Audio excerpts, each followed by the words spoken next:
Saludos, Dios les bendiga, les habla Cristian Vadillo. En esta ocasión me gustaría compartir con ustedes un pasaje bíblico que se encuentra en Segunda de Tesalonicenses, capítulo 2, donde nos habla sobre la manifestación del hombre de pecado o el anticristo. Vamos a leer lo que nos dice la palabra del Señor. Pero con respecto a la venida de nuestro Señor Jesucristo y nuestra reunión con Él, os rogamos, hermanos, que no os dejéis mover fácilmente de vuestro modo de pensar, ni os conturbéis ni por espíritu, ni por palabra, ni por carta, como si fuera nuestra, en el sentido de que el día del Señor está cerca. Nadie os engañe en ninguna manera, porque no vendrá sin que antes venga la apostasía y se manifieste el hombre de pecado, el hijo de perdición, el cual se opone y se levanta contra todo lo que se llama Dios o es objeto de culto, tanto que se sienta en el templo de Dios como Dios, haciéndose pasar por Dios. ¿No os acordáis que cuando yo estaba todavía con vosotros os decía esto? Nos dice el versículo 6. Y ahora vosotros sabéis lo que lo detiene, a fin de que a su debido tiempo se manifieste, porque ya está en acción el misterio de la iniquidad, solo que hay quien al presente lo detiene, hasta que él a su vez se ha quitado del medio, y entonces se manifestará aquel inicuo a quien el Señor matará con el espíritu de su boca y destruirá con el resplandor de su venida. Inicuo, cuyo advenimiento es por obra de Satanás, con gran poder, señales y prodigios mentirosos, y con todo engaño de iniquidad para los que se pierden, por cuanto no recibieron el amor de la verdad para ser salvos. Por esto Dios les envía un poder engañoso para que crean en la mentira, a fin de que sean condenados todos los que no creyeron a la verdad, sino que se complacieron en la injusticia. Aquí el apóstol Pablo nos está hablando sobre la manifestación de ese hombre que vendrá antes de la segunda venida de Cristo. Este hombre, él le llama el hombre de pecado, que también en otros lugares lo conocemos como el anticristo. Y comienza hablando en el versículo 1 diciendo que con respecto a la venida de nuestro Señor Jesucristo, a la parucía, ese momento cuando Él venga en las nubes del cielo con poder y gran gloria, y nuestra reunión con Él, el arrebatamiento de la iglesia, que ocurrirán en un mismo evento, no como enseña el dispensacionalismo pretribulacionista que separa la segunda venida del arrebatamiento una de la otra con un margen de 7 años. No, aquí el texto nos dice, nos menciona la segunda venida de Cristo y nuestra reunión con Él como parte de un mismo evento. Y dice, os rogamos, hermanos, que no os dejéis mover fácilmente de vuestro modo de pensar, ni os conturbéis ni por espíritu, o sea, personas que digan hablar de parte del espíritu, ni por palabra, ni por carta, como si fuera nuestra, porque había personas que escribían cartas haciéndose pasar por los apóstoles, en el sentido de que el día del Señor está cerca, de que el arrebatamiento de la iglesia, la segunda venida de Cristo, estuviera cerca.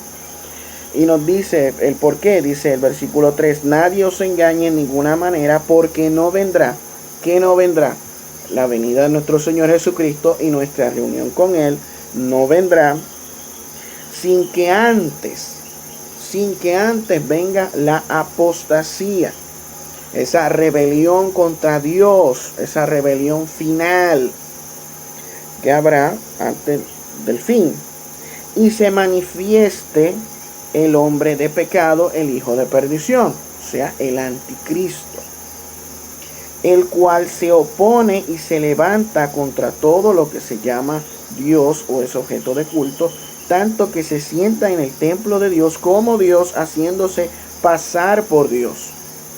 O sea, este anticristo se manifestará durante la apostasía, una rebelión contra Dios. Actualmente estamos viviendo en tiempos difíciles donde vemos un sentimiento anticristiano, antidios muy grande. Y nos dice que esto llegará a un nivel en que en el futuro, en que la apostasía desencadenará la venida, la manifestación del hombre de pecado y del hijo de perdición, o sea, el anticristo. Y este anticristo se opondrá y se levantará contra todo lo que se llama Dios. Hoy en día podemos ver ese espíritu del anticristo, ese espíritu de pecado, ese espíritu de perdición que se levanta contra Dios y todo lo que es objeto de culto.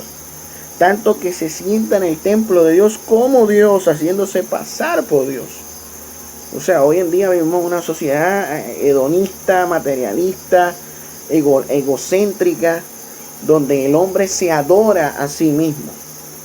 Y esto es precisamente lo que nos dice el texto, que el anticristo se sentará en el templo de Dios como Dios, se hará pasar por Dios.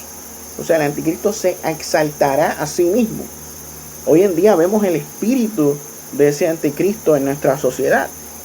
Una sociedad que se exalta a sí misma, donde el hombre es el centro, el hombre es su propio Dios. Vemos una nueva religión surgir, donde el hombre es el centro, donde el hombre se exalta a sí mismo. Estamos viendo el comienzo del surgir de ese anticristo. Y nos dice el versículo 5, ¿no os acordáis que cuando yo estaba todavía con vosotros os decía esto? O sea, le está diciendo, recuérdense que yo les hablaba de estas cosas. Y ahora vosotros sabéis lo que lo detiene, a fin de que a su debido tiempo se manifieste. ¿Sabe? Nos dice que ellos, en el contexto de Tesalonicenses, ellos sabían quién o qué era lo que detenía la manifestación del anticristo. Hoy en día nosotros no sabemos. Los pretribulacionistas dispensacionalistas alegan que aquello que detiene la manifestación del anticristo es la iglesia o el Espíritu Santo. Sin embargo, el pasaje no dice qué es lo que detiene la manifestación del anticristo. Nos dice, porque ya está en acción el misterio de iniquidad, solo que hay quien al presente lo detiene, hasta que él a su vez sea quitado del medio. Y entonces se manifestará aquel inicuo. ¿Sabe? No sabemos a ciencia cierta qué es lo que detiene la manifestación del anticristo. Hay diferentes interpretaciones sobre eso. Pero de que sea la iglesia es ridículo, ya que nos dice en el primer versículo del pasaje que nuestra reunión con Él, el arrebatamiento con Cristo, en la segunda venida de Cristo, y nuestra reunión con Él, que es el arrebatamiento, no vendrá sin que antes venga la apostasía y se manifieste el anticristo. Por lo tanto, decir que la iglesia es lo que detiene la manifestación del anticristo no tiene sentido, no tiene ningún sentido, porque la iglesia estará presente cuando se manifieste el anticristo. Así que algunos piensan que es el Espíritu Santo, pero es que el Espíritu Santo es omnipresente. El Espíritu Santo no puede dejar la tierra. Unos piensan que es el arcángel Miguel, otros dicen que Dios mismo. En fin, hay diferentes interpretaciones sobre ese tema, pero a ciencia cierta el texto no dice que es aquello que detiene la manifestación del anticristo. Pero nos dice que una vez eso que detiene al anticristo sea quitado del medio, entonces se manifestará el inicuo, a quien el Señor matará con el espíritu de su boca y destruirá con el resplandor de su venida. Inicuo cuyo advenimiento es por obra de Satanás, con gran poder y señales y prodigios mentirosos. O sea, este anticristo engañará a millones de personas. Muchas personas creerán que el tipo es un ser divino, que el tipo es un Dios, y muchos adorarán, como nos dice Apocalipsis capítulo 13, adorarán a este anticristo. Y nos dice, y con todo engaño de iniquidad para los que se pierden, por cuanto no recibieron el amor de la verdad para ser salvos. Como ellos rechazaron a Cristo, rechazaron el Evangelio, pues ellos van a creer en las mentiras del anticristo, con estos prodigios y señales mentirosas. Y nos dice, por esto Dios les envía un poder engañoso, el anticristo, para que crean en la mentira, a fin de que sean condenados todos los que no creyeron a la verdad, sino que se complacieron en la injusticia. ¿Sabe que este anticristo es un juicio de Dios contra el mundo impenitente, el mundo que le ha dado la espalda a Dios? Pues Dios les envía este poder engañoso para que ellos crean en la mentira y se condenen, ya que ellos rechazaron el amor de la verdad. Eso es lo que nos habla Segunda de Tesalonicenses capítulo 2, versículos 1 al 12, sobre la manifestación del hombre de pecado. Esto ha sido todo por este breve video.